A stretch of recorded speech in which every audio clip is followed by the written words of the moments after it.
அஸ்ஸலாமு அலைக்கும் வரஹ்மத்துல்லாஹி வபரகாத்துஹு. இன்றைக்கி பிறைத்துல் கஅதா 10. இன்றைக்கி இஸ்லாமிய வரலாறில் என்ன பார்க்க போகிறோன்னா, உமர் இப்னு அப்துல் அசீஸ். இவங்க வந்து ஹிஜ்ரி 61 பிறக்கிறாங்க. இவங்களுடைய தாயார் பெயர் வந்து உம்முல் ஆசிம். இவங்க வந்து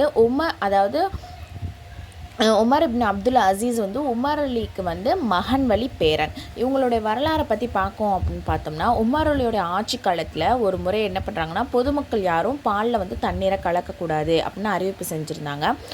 அப்போ ஒரு தடவை வந்து உமர் அலி என்ன பண்ணுறாங்கன்னா, இரவில் வந்து நகர்வலம் வராங்க.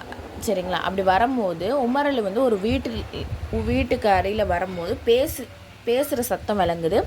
உடனே அதை வந்து கவனிக்க ஆரம்பிக்கிறாங்க. அப்போ வந்து ஒரு தாய் வந்து என்ன சொல்கிறாங்கன்னா, விடியறதுக்கு முன்னாடியே பாலில் வந்து தண்ணீரை கலந்துரு அப்படின்னு சொல்கிறாங்க. அதுக்கு அந்த பெண்மணி வந்து என்ன பண்ணுறாங்கன்னா, இல்லை அப்படி கலக்கக்கூடாதுன்னு சொல்லியிருக்காங்க இல்லையா, அந்த மாதிரி செய்ய மாட்டேன்னு சொல்லும்போது, இப்போ தான் உமர் அலி என்ன பார்த்துக்கிட்டா இருக்காங்க, அமீருல் முஃமினீன் வந்து நம்ம அருகிலேயா இருக்காங்க, அதான் யாரும் இல்லையில, யாரும் பார்க்காதப்போ கலக்கின்னு சொல்லும்போது, அவங்க நம்ம கூட இல்லாட்டி கூட அல்லாஹ் நம்மளை பார்த்துக்கிட்டு இருக்கான் அப்படின்னு சொல்லிட்டு அந்த மகள் வந்து ரிப்ளை பண்ணுறாங்க.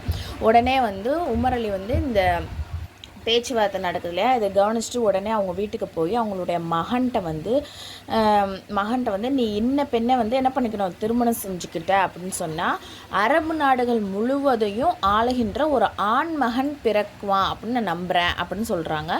உடனே அந்த பெண்மணியும் அவங்களுடைய மகன் வந்து திருமணம் முடிக்கிறாங்க. அதே மாதிரி உமர் அலி எப்படி கணிச்சாங்களோ அதே மாதிரி அந்த பரம்பரையில் வந்து உமர் பின் அப்துல் அசீஸ் அவங்க வந்து பிறக்கிறாங்க. இவங்க வந்து குலஃபா ராஷிதீன் அடிச்சுவட்டை பின்பற்றி ஆட்சி புரிந்தார்கள். இவங்க வந்து 2ஆம் உமர் அப்படின்னு கூட அழைக்கப்படுறாங்க.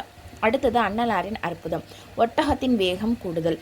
ஜாபிர் ரலியல்லாஹு வந்து அறிவிக்கிறாங்க, ஒரு பயணத்தில் வந்து ரசூல்லாவோட அவங்க போயிருக்காங்க. அப்போ வந்து என்னுடைய ஒட்டகம் வந்து ரொம்பவே களைப்பு மிகுதியாக என்னது நடக்க முடியாமல் இருந்துச்சு. அப்போ வந்து ரசூல்லா கேட்குறாங்க, உன்னுடைய ஒட்டகத்துக்கு என்ன ஆச்சு அப்படின்னு கேட்கும்போது நான் சொன்னேன், அது வந்து ரொம்பவே களைச்சி போச்சு அப்படின்னு சொல்லும்போது அண்ணனார் வந்து அதை ஒரு அதட்டுற மாதிரி அதட்டிட்டு அதுக்காக துவா செஞ்சாங்க. அந்த துவாவின் பறக்கத்தாக அந்த ஒட்டகம் வந்து என்ன செஞ்சிச்சு, மற்ற ஒட்டகத்தை விட வேகமாக ஓட ஆரம்பிச்சிருச்சு அப்படின்னு சொல்கிறாங்க. அடுத்துக்கு ஒரு ஃபர்லை பற்றி, கலா தொழுகை நிறைவேற்றல்.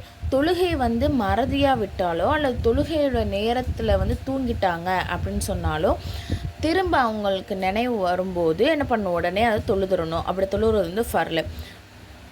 அடுத்தது ஒரு சுன்னத்தை பற்றி, ஜம்சம் குடிப்பதற்கு துவா. இப்னு அப்பாஸ் ரலியல்லாஹு வந்து ஜம்சம் குடிக்கும்போது இந்த துவா ஓதுவாங்க, அல்லாஹும்ம இன்னி அஸ்அலுக இல்மன் நாஃபியா வ ரிஸ்கன் வாஸிஆ வ ஷிஃபாஅன் மின் குல்லி தா. இதோடைய அர்த்தம் என்ன அப்படின்னு சொன்னால், யா அல்லாஹ் பயனுள்ள கல்வியும் விசாலமான இரணத்தையும் சகல நோய்களிலிருந்து சுகத்தையும் உன்னிடம் வேண்டுகிறேன் என்கிறத அர்த்தம்.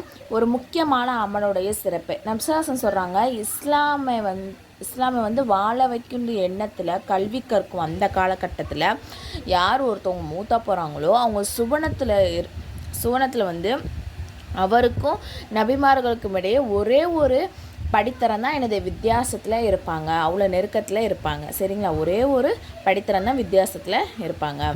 ஒரு பாவத்தை பற்றி அல்லாஹ் தஆலா கூறுகிறான், அநாதைகளின் பொருட்களை அவர்களுக்கு கொடுத்து விடுங்க, நல்லதற்கு பதிலாக கெட்டதை மாற்றி கொடுத்து விடாதீர்கள், அநாதைகளின் சொத்தை தமது சொத்தோடு சேர்த்து சாப்பிட்டு விடாதீர்கள், அவ்வாறு செய்வது நிச்சயமாக பெரும் பாவமாகும் அப்படின்னு சொல்லிட்டு சூரத்து நிசால அல்லாஹ் சொல்கிறான். உலகத்தை பற்றி, உலகை விரும்புவோரின் பாதிப்பு. குர்ஆன் அல்லாஹ் தஆலா சொல்கிறான், எவர் மறுமையின் விளைச்சலை விரும்புகிறாரோ அவருடைய விளைச்சலை நாம் அவருக்கு என்ன பண்ணுவோம், அதிகப்படுத்துவோம்.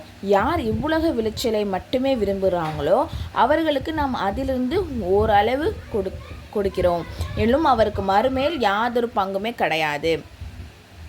அதாவது மறுமையில் ஒன்றுமே வேணான்ட்டு உலகத்தில் மட்டுமே அதற்காக ஓடக்கூடியவங்களுக்கு இந்த இது. சரிங்களா? அடுத்தது மறுமை பற்றி, பிறப்பு முதல் இறப்பு வரை ஒருவர் தலைகீழாக நின்று அல்லாஹை வழிபட்டு இருந்தாலும் அவர் மறுமையினாலே தனது எல்லா அமல்களையும் கண்டு சொற்பமென கருதி இன்னும் அதிகமாக அமல் புரிந்திட உலகுக்கு திரும்பி அனுப்பப்படுவதையே ஆர்வம் கொள்வார்கள் என நபி ஸல்லல்லாஹு அலைஹி வஸல்லம் அவர்கள் கூறினார்கள். எப்படி சொல்கிறாங்க, பிறந்ததுலேருந்து இறக்குற வரையும் அந்த அளவுக்கு அவர் தலைகீழாக, அதாவது எப்படி சொல்கிறாங்கன்னா, அந்த அளவுக்கு அவங்க அவ்வளோ அமல் செஞ்சுருந்தாலும் கூட மறுமையினால் அவங்களுக்கு இன்னும் அமல் செஞ்சுருக்கணுமேனு தோணுமா. சரிங்களா? நபி வழி மருத்துவம். நோயிலிருந்து தப்பிக்கும் முறை.